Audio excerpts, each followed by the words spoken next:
حضرت با یزید بستامی بیٹھے تھے رضی اللہ تعالیٰ عنہ. ایک عورت آئی، برقعے میں تھی، برقعے میں، پردے میں. اور کیا اچھا وقت تھا جب عورتیں برقعے اور پردے میں ہوتی تھی. کیا اچھا وقت تھا جب عورتیں عورت ہوتی تھی، عورت مستور ہوتی تھی، یعنی مستورات ہوتی تھیں، مکشوفات نہیں ہوتی تھی. اور عورت کا معنی نہیں پردہ ہے، عورت کا معنی نہیں پردہ ہے، عربی زبان کا لفظ ہے، عورت کا معنی نہیں پردہ ہے. اور اللہ نے اس پردے کا اتنا حیا کیا کہ پورا قرآن پڑھ جائیں. بڑی عجیب بات آپ کو بتانے لگا. اللہ نے فرمایا کہ میں نے لوگوں تمہارے لیے یہ جو کھیت کھلیان ہے، جو جانور ہیں، یہ تمہاری زینت کا سامان بنا دیے. قرآن میں سورہ نحل پڑھی. اللہ فرماتا ہے تمہاری کھیتیاں تمہاری زینت، تمہارے جانور اور ان کے ریوڑ اور ان کے انجڑ وہ زینت ہے تمہاری دنیا کی، اور تمہارے بیٹے بھی تمہاری زینت.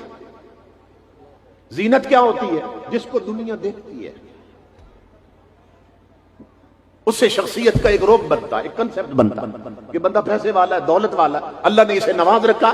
جو دنیا دیکھتی ہے نا، اس بندے پر اللہ کے اتنے انعام ہیں.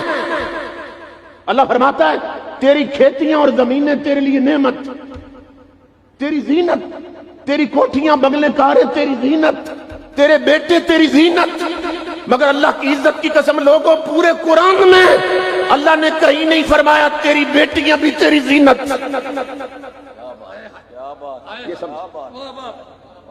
پورے قرآن میں نہیں فرمایا تیری بیٹیاں بھی تیری زینت. کیوں؟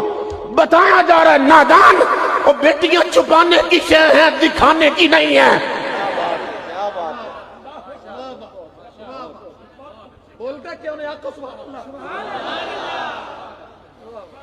بتایا جا رہا ہے نادان، پورے قرآن میں نے نہیں کہا بیٹیاں بھی زینت. کیوں؟ اس لیے کہ زینت دکھائی جاتی ہے، بیٹی چھپائی جاتی ہے.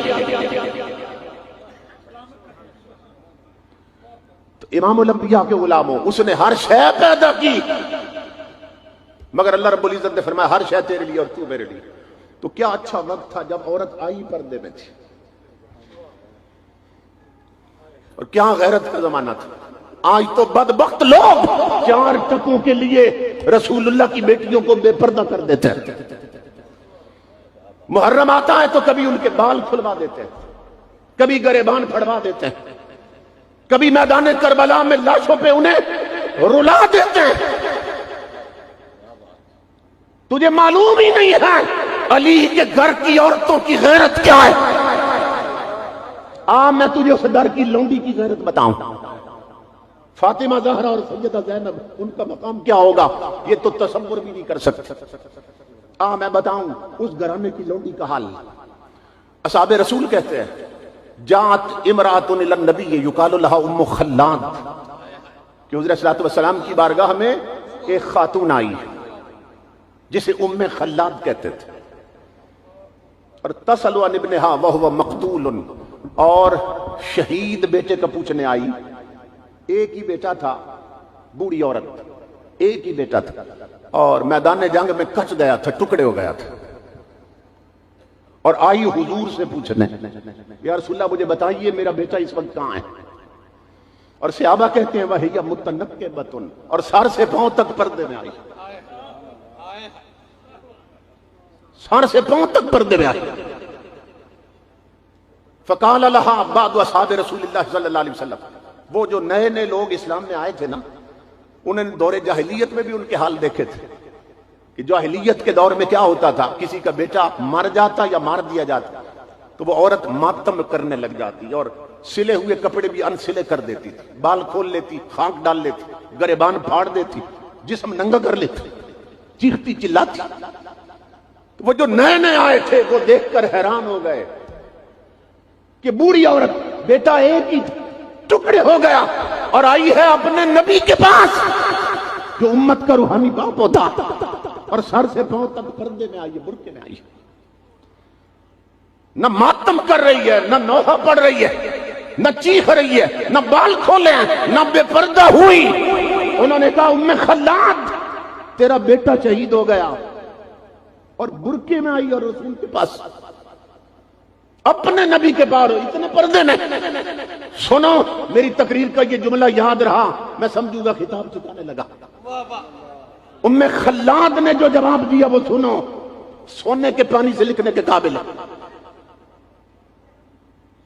امام الانبیاء کے غلاموں، ام خلاد کہنے لگی تم کہتے ہو میرا بیٹا ٹکڑے ہو گیا، میں پردے میں کیوں ہوں؟ کہا ان ارزا ابنی فلن ارزا حیائی، وہ میرا بیٹا گیا ہے، میری غیرت تو نہیں چلی گئی۔ نعرہ تکبیر، نعرہ رسالت، نعرہ رسالت، نعرہ حیدری، نعرہ تحقیق، نعرہ غوثیہ۔ بیٹا کٹا ہے، میری غیرت نہیں مری ہے کہ میں اپنے آپ کو بے پردہ کر لوں۔ یہ فاطمہ زہرا کے در کی لونڈی کی غیرت ہے، اور فاطمہ کی بیٹی زینب کی غیرت کتنی ہوگی؟ تو تاجدار کائنات کے غلاموں، بتایا قرآن نے بیٹیاں برکت کی شے، رحمت کی زینت نہیں کہا، کیوں؟ چھپانے کی شے، دکھانے کی نہیں۔ اللہ رب العزت نے فرمایا ہر شے تیرے لیے اور تجھے اپنے لیے۔ تو وہ عورت پردے میں آئی حضرت بایزید کے پاس رحمت اللہ تعالیٰ علیہ، بڑی عجیب بات ہے، غور سے آ کے کہنے لگی حضرت میری ایک گزارش، ایک کام کے سلسلے میں آپ کی بارگاہ میں حاضر ہوں۔ آپ نے فرمایا بتاؤ بیٹی۔ کہنے لگی کہ میرا جو خامند ہے وہ مجھ پہ نا سوکن لا رہا ہے، دوسری شادی کر رہا ہے، تو آپ میرے خامند کو روک دیں، منع کریں کہ مجھ پہ سوکن نہ لائے، دوسری شادی نہ کرے۔ آپ ہنس پڑے، فرمایا بیٹی شریعت 4 تک اجازت دیتی ہے، جب شریعت اجازت دیتی ہے تو میں کیسے روک سکتا ہوں خامند کو؟ اب میرے بس میں کیا؟ اس عورت نے کہا، اس نے کہا حضرت بایزید اگر کسی غیر محرم پر برقع ہٹانا جائز ہوتا، پہنچ گئے کھٹی صاحب، اس نے کہا بایزید اگر کسی نامحرم کو چہرہ دکھانا جائز ہوتا تو میں آپ کے سامنے ایک بار برقع ہٹا دیتی، میرا حسن دیکھ کر آپ خود پکار اٹھتے کہ جسے رب نے اتنے حسن والی بیوی دی ہے وہ بدبخت کسی اور کے پیچھے کیوں پھرتا ہے؟ امام الانبیاء کے غلاموں، اس عورت نے بات کی، بایزید چیخ مار کے بے ہوش ہو کے گر گئے، وہ ڈر کے بھاگ گئی، وہ بھاگ گئی۔ اس نے کہا معلوم نہیں انہیں کیا ہو گیا، بھاگ گئی۔ مریدوں نے پانی منہ پہ ڈالا، پانی چھڑکا، ہوش میں آئے، انہوں نے کہا حضرت اس عورت نے کیا کہہ دیا کہ آپ کی چیخ نکلی، بے ہوش ہو گئے؟ فرمایا تم نے سنا نہیں ہے، جو بات وہ کر رہی تھی وہی بات تو میرا رب کر چکا ہے۔